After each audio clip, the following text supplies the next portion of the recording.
Okay, all right. Now you can see the screen. So in the last class, you know that we covered art of monetary policy, how government uses monetary policy to achieve different government economic objectives to control the economy, right? Okay, so we talked about interest. Okay, okay, one thing which I did not discuss in the last class regarding interest, and that was, for example, those people who borrow money to buy something. Obviously, it's not about those items which we buy on daily basis, for example, grocery items. Okay, obviously, we do not require a loan from the bank to get that. But what about uh, a car, a house? Obviously, sometimes we borrow money. Think about leasing. So leasing is a kind of a loan from the bank. Okay, so it means that if there is a higher interest rate, it will have an effect on the consumption of the people. It's not about saving only. So borrowing rate will matter to consumers as well, because in the previous class I told you that people will be affected by the deposit rate. They will start saving more. But there is another point, borrowing rate will affect them as well. They will now find it expensive to borrow money from the bank to buy a car, a house, or something else. So obviously there will be lower demand, lower consumption, and eventually it will have an impact on businesses as well. Now let's move on to the next tool of monetary policy. In fact, this is quite related to interest rate, but still we'll discuss it. Money supply. Anybody who knows about money supply? Anyone? Um, Abdul Jabbar, I guess you know what is money supply. Abdul Jabbar, are you there? You always have a problem with your mic. What is the reason? Fatma Shakil, can you comment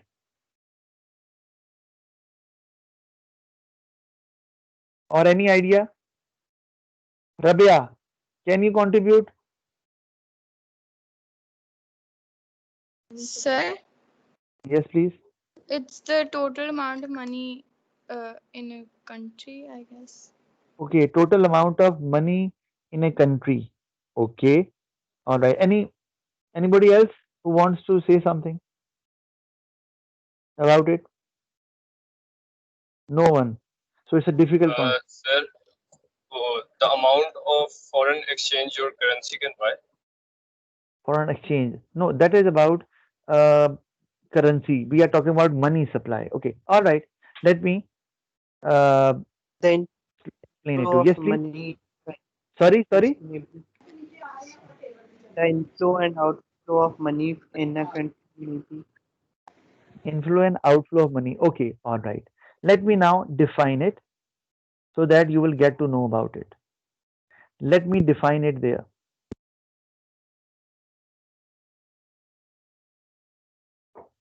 All right. So money supply, it is the money in circulation. It is a money in circulation. We call it money supply. Now, what does it mean? It means, I'll give you an example. For example, okay, let me give you, explain it in simple words as well. Or we can say it,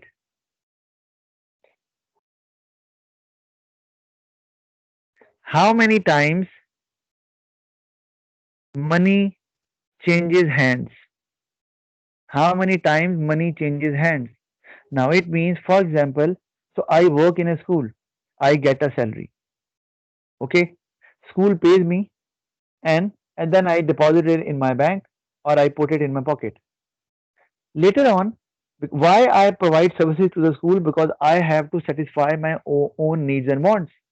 So with the help of that money, I will buy something. For example, I buy a car. So I pay maybe the same amount, let's say the same amount to the car showroom owner, and I get the car from him. Okay, that car showroom owner, why he is selling the car?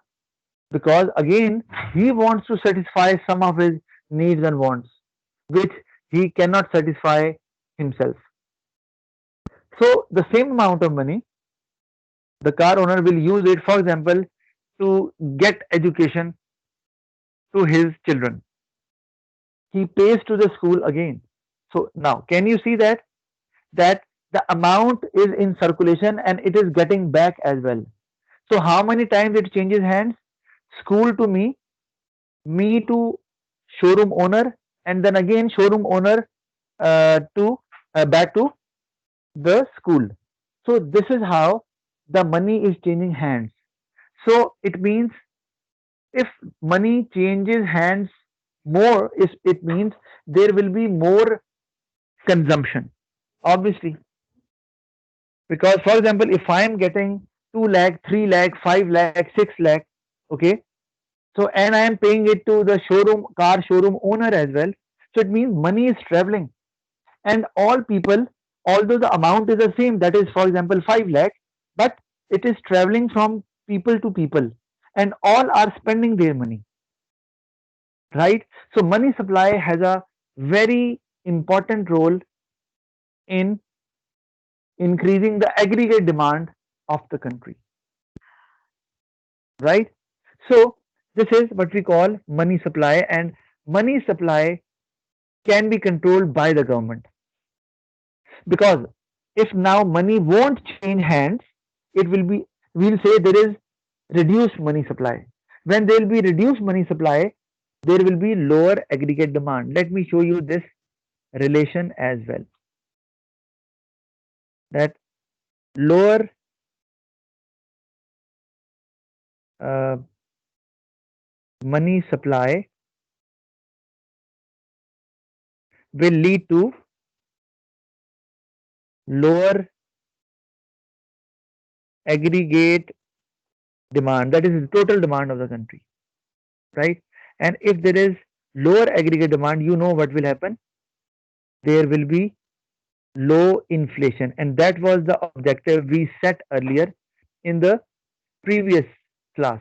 Okay, so again, the objective is the same. Let me write it there. Objective is low inflation, right? Now, so it means in order to achieve low inflation, government has to reduce money supply. Now do remember, okay, let's say the money I get from the school, I save it in my house. I put it in my drawer, or I put it in my pocket, or I just keep it somewhere in my house. Will it be part of will it be part of money supply? Anybody? Any volunteer? No, Moaz. Why Moaz? sir, because उसको save करें. Why? Because it is not changing hands. Simple as that. Because now you will keep it with yourself, so it means it will not travel from people to people. So when it won't travel, it won't change hands. So it means money supply will be reduced. So government wants to reduce money supply. Why? Because government wants to lower the aggregate demand, which is one of the cause of inflation. Because they want to achieve the objective of low inflation. Okay, that is the target of the government at the moment. So now, how can they reduce the money supply? That is by restricting money from traveling, right? I told you earlier. So if there will be less change of hands as far as money is concerned, money supply will automatically be reduced. Now, so what does the government do for that? Let's see. For that, government has various methods.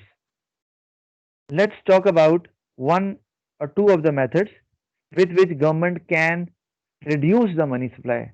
I told you money supply can be increased as well, but at the moment they want to reduce the money supply. So for that, one of the tools they can use that is reserve ratio, right? Now, what is reserve ratio? You need to understand that. Anybody who knows about what is a reserve ratio? Anyone?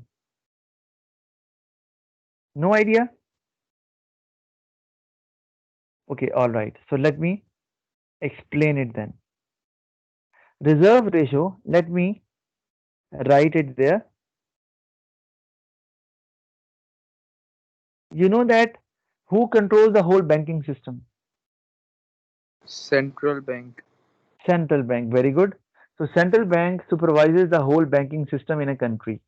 So reserve ratio is changed by central bank, and central bank comes direct under government control, although it is an independent institution or organization, but obviously they have an influence, and government body is there to run it. Now, what do they do actually? Central bank increases the reserve ratio to reduce money supply. Now, this is the action that will be taken by the government, sorry, central bank increases the reserve ratio to reduce money supply. Now, what is reserve ratio? Reserve ratio is basically a percentage which shows how much amount or what percentage of the total deposits the bank has can be lent as a loan. Now, let me give you an example. For example, there is a bank A, right? And bank A has a deposit of $100,000. For example, to keep it very simple, $100,000. Now, there is a reserve ratio set by the central bank, and that is, let's say, 10%. Now, what does it mean? It means that 10% of the deposit bank A has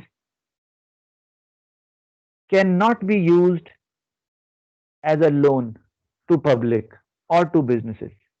So it means 10% of 100,000 will be how much? Anybody?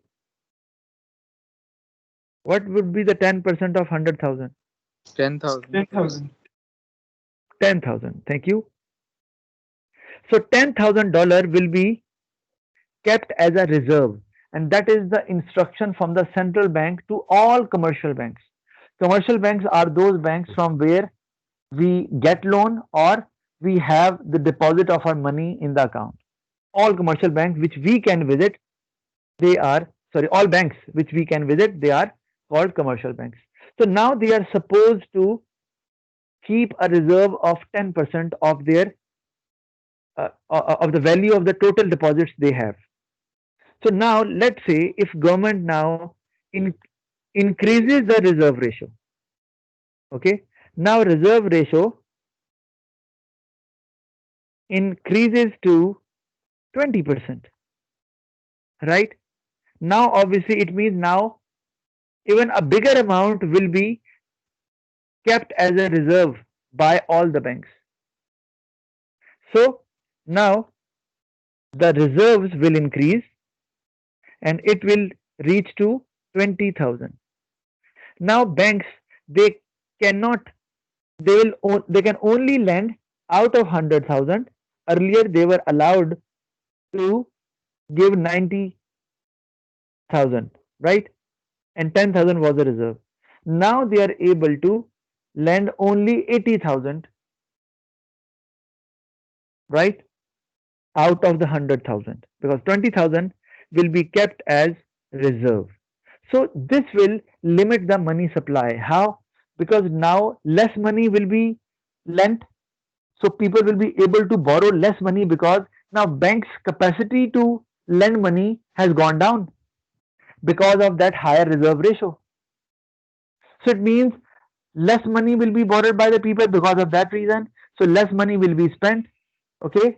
So there will be lower investment as well by businesses, lower consumption by people as well. So eventually aggregate demand will go down and again inflation will be controlled. But yes, it will have a negative impact on businesses as we discussed earlier. The impact will be the same, either it is a fiscal policy or monetary policy. But the tools are different, the mechanism is different. But in the end, whenever low inflation is achieved, banks are always likely to struggle because obviously they will control inflation by one of the ways by reducing demand, and when demand will go down obviously it will have an effect on aggregate on businesses as well. Okay, now this is one tool we can use. Now any question regarding reserve ratio, how money supply can be reduced with the help of reserve ratio? Anybody? Abdullah Tayyib, are you clear? Is it okay? Abdullah Tayyib, Yes, sir. are you sleeping? No, sir. No, sir. Sir वो मेरा mic का मसला हुआ All है right. इस वजह So, is it okay? कोई concept? Any से। problem? सर जी सर हो गया, कोई मसला नहीं है। All right. Aniza Hamid, जी sir. all done? Any problem? जी सर। सर के मतलब कि एक लिमिट उन्होंने सेट कर दी है कि उससे ज्यादा लेंड नहीं कर सकते money. Absolutely, absolutely. So when banks will not be able to lend more money, so it means less money will be available to people. So when less money will be available to people, less money will travel from people to people. So that will reduce the money supply in the country. Aniza, got it? Sir. Okay. And Ramin, any issue? तो sir. Talal Aziz, Talal Mughal. No, sir, no issue. Okay, all right. So let's move on now. I think this is sufficient as far as money supply is concerned. Now we'll move on to exchange rate. So this is again another tool which can be used by government to achieve low inflation, because I am actually keeping the objective the same in order to avoid any confusion. Because if the objective changes, the policy will also change, the tactics of the government will also change. Instead of reducing money supply, they might like to increase money supply. For example, if government wants to achieve economic growth or low unemployment, then maybe the opposite of it will be true. The government will try to increase the money supply, and then reserve ratio won't go down. Won't go up. The government will reduce the reserve ratio so that it will increase the ability of the bank to lend money. People will have more money as loan, they will spend more, and more money will travel from people to people. So money will change more hands, resulting in higher money supply, leading to higher aggregate demand. And that higher aggregate demand will help businesses to expand because they see more demand and greater profit in it, right? And more economic growth will take place, or more employment opportunities will be created in that way. And businesses will have a positive impact because of such measure. All right, now, so exchange rate. Now you understand, and we talked about exchange rate as well. So you know that exchange rate means that the value of one currency in terms of another currency. So how can you affect aggregate demand? Because right now I'm just discussing aggregate demand and how by controlling aggregate demand, the government is able to achieve low inflation. Now let me give you an example. Let me show you the equation first and then the example.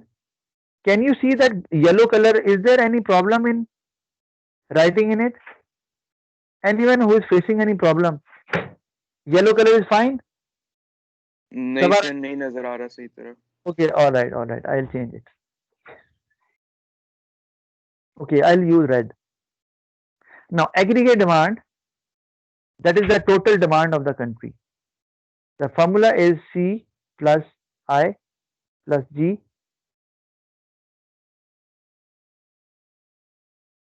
plus, I told you earlier, now I'm writing the full formula, X minus M.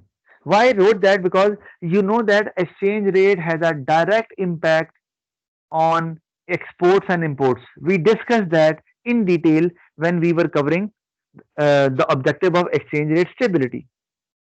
Now, I won't talk about C, I, and G, although you know about it that C is for consumption. That is a component of aggregate demand because people demand goods so that they can satisfy their needs and wants. It is consumption. I is for investment. Businesses, they do buy machinery, technology, raw material, tools, again to grow their business. Again, that is one component of aggregate demand. Then we have government. Government also demand goods and services because they have to do something for the welfare of the people, like construction of roads, building of dams, electricity projects. Okay, so again it's there, but it has nothing to do with exchange rate. Actually, the focus would be on the last two components of aggregate demand, that is X minus M. So X is for exports and M is for imports. And why we are not using I for imports? Because I is for investment. And why we are not using E for exports? Because E is for, that is why these are the letters which we use for such terms. Now remember, now for example, now the example that there is exchange rate appreciation, right? Exchange rate appreciation. You know what is it? So let me ask few of you, what is exchange rate appreciation? Salman Masood, can you tell me what is exchange rate appreciation?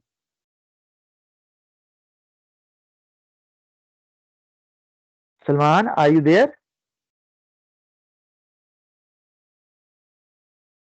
Okay, Salman, if you won't talk, I will mark you absent. There is no way out because you have to participate. Either you know about it or not. You have to say something. Salman, okay, so it means you are not there. Okay, Tuba, can you answer? जी sir. Can you explain me if there is exchange rate appreciation? How would, what is exchange rate appreciation?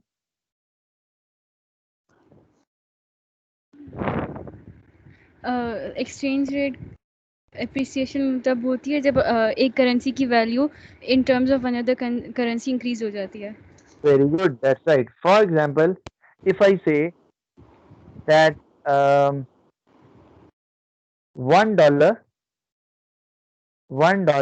is equal to, for example, 170 rupees. Okay, this is the exchange rate. Now, if $1, let's say, is now equal to 100, what happened? Is it exchange rate appreciation, Tuba, or not?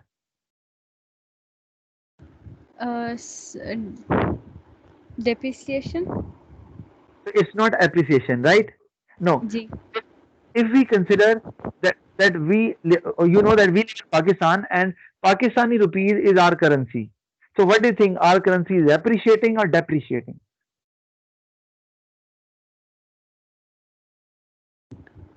Yes, Tuba. Sir हमारी की value गिर गई है. हमारी की value गिरी है. Okay, all right. Sabah Rashid, you put it on hold. Now you are back. So can you answer me? What happened to PKR?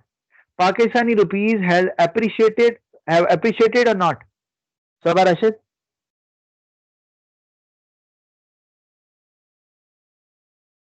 Sabah, are you there or not? You are not there. Okay. So Anybody who can answer it? Sir, it The has last, appreciated. so it has Appreciated, sir. appreciated. Abdullah Wais, thank you very much. That's right, it has appreciated. It looks that the value has gone down, but actually it's not. Why? Because earlier you were able to buy $1 for 170 rupees. Now you just have to pay 100 rupees to buy $1. It means PKR has got stronger in comparison to dollars. So this is exchange rate appreciation in PKR, right? And exchange rate depreciation in dollars. You can say that against PKR. So we'll say that Pakistani currency has appreciated against dollars. Okay, now the government has done it. They have intentionally appreciated their currency. Now, what will happen? You know that, and we discussed that when exchange rate appreciation happens, what happens to exports? Muhammad Ali Tarar. Sorry, sir, can you repeat? My question is, when exchange rate appreciation happens, as in this example, so what will happen to exports? Sir, exports कम हो जाएगी क्योंकि जो for example if USA is getting goods exported from us, तो उनके लिए वही exports जो पहले सस्ती थी वो अब महंगी हो जाएंगी because our currency has appreciated. Very good, excellent answer. Thank you very much. Sorry, yes, please. So lower exports will be there. Why? Because now for US, our goods will be expensive. So when lower exports will be there, can Fazan tell me what will happen to aggregate demand? Sir अगर क्या होगा तो? If lower exports will be there, I told you what government does. What we are doing, we are in the process of explaining how exchange rate can be used by the government to achieve low inflation. And to achieve low inflation, what is required? We need to reduce aggregate demand. So what government does? Government appreciates the exchange rate of their currency. So obviously it will result in lower exports because it will be expensive for other country to buy from us because our currency has got stronger. Now my question is, what will happen to aggregate demand because of this? Sir, aggregate demand Can't you see होगी? Increase होगी. Increase hogi. Can you see that the letter X shows exports and it is added to find out aggregate demand? Okay, thank you very much, Fazan. Just Sir, mute your increase mic. ही होगी ना कि decrease होगी? No, actually aggregate demand will go down. Why? When exports will go down, export is one of the component of aggregate demand. You can see that. One of the component of aggregate demand. When exports will go down, obviously it will have an overall effect on aggregate demand as well. So aggregate demand will go down. ठीक है sir, समझ आ गई है. And it will lead to low inflation, and that was the target of the government. Okay, similarly, there will be an impact on imports as well. Remember that. And what will be the impact? Abdullah Tayyib, tell me. The impact. What will be the impact on imports of exchange rate appreciation? Sir, imports आपकी ज़्यादा हो जाएंगी. Imports ज़्यादा हो जाएंगी. अच्छा, let me write it. Higher imports. And why? Can you explain me? सस्ती हो जाएंगी. सर हाँ जी सर, क्योंकि सस्ती हो जाएंगी. आप जो है दूसरे जो कंट्री के लोग हैं वो नहीं सॉरी, हमारी करेंसी जो है सर ज़्यादा बाय कर सकते हैं दूसरे वो कंट्री से. We'll buy more from US because now it is cheaper to buy from them. So now you see in the equation, imports are subtracted from aggregate demand. So if there will be higher imports, it will further reduce the aggregate demand. Because imports are not added, they are subtracted from aggregate demand. So when something which is subtracted, if it will increase, the value increases, obviously it will have a downward effect on aggregate demand. So in both cases, if we see exports or imports, it will result into lower aggregate demand, and that lower aggregate demand will lead to low inflation. Let me write it there. Either it is lower exports or it is higher imports. In both cases, the economy or the country will experience lower aggregate demand, and that will help the government to achieve their objective, and that is low inflation. Now, any problem regarding this concept, you can tell me. Anyone, feel free to ask. Any issue? So no issue, huh? No question from your side. Moaz, is it okay? Yes, sir. Yeah, all right, right. So it means that we are done with monetary policy. So you can see that I explained the concept in detail about it. So now you should be absolutely clear, and I will upload the video as well on my channel so you can watch it again as well. So when I'll give you questions, because I'm telling you that we are almost about to finish this chapter, and then I'll give you another question, and that will be assignment number 4. Now let's get back to the slide now. Let me show it to you.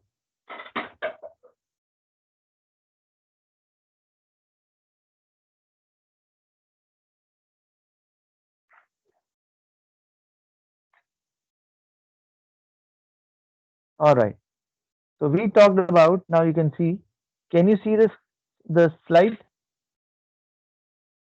Macroeconomic policies. Now I think you can see it.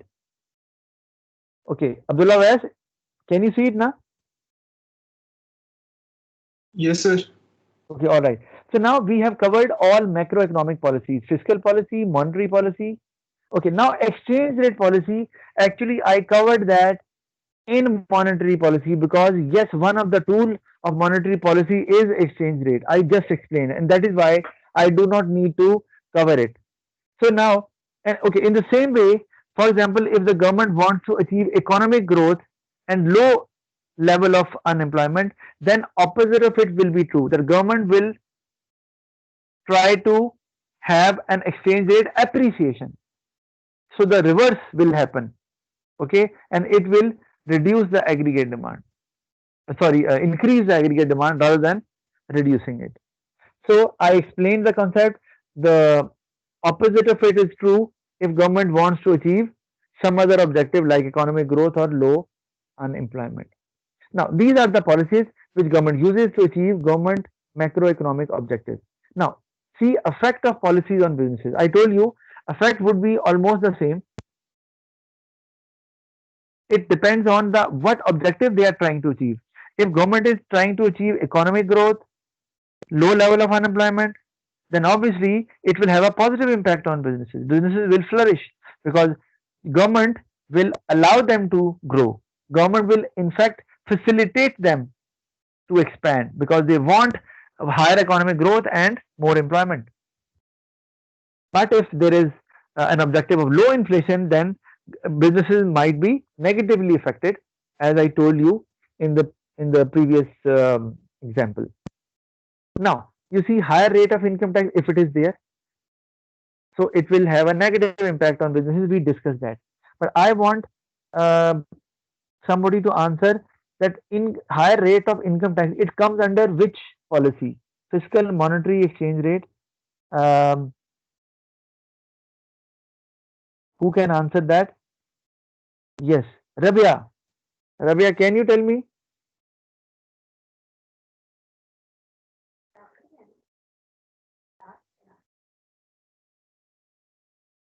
No idea, Rabia? Are you sleeping? Okay, Malhal Eel Abbas. I do not know you. Can you speak up? Malhal.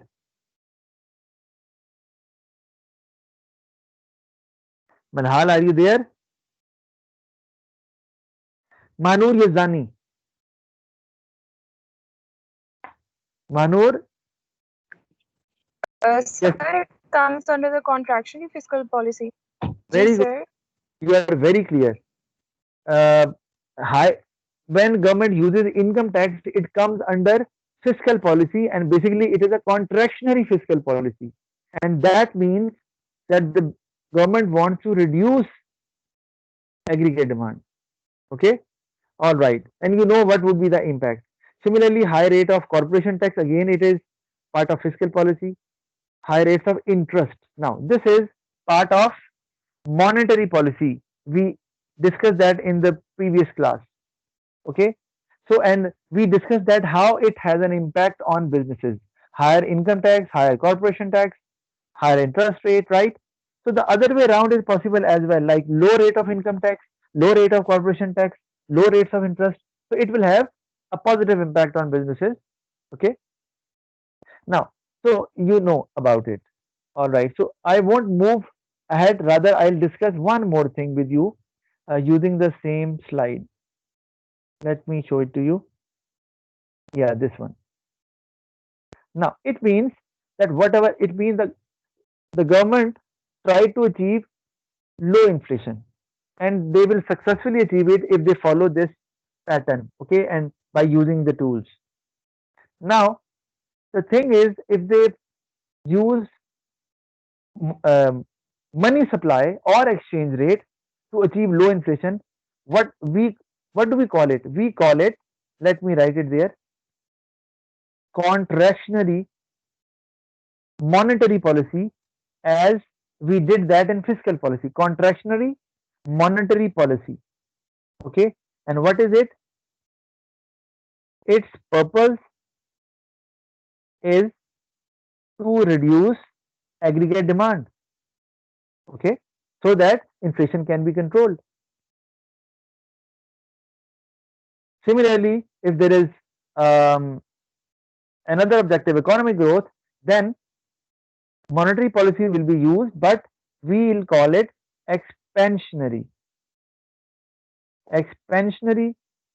monetary policy.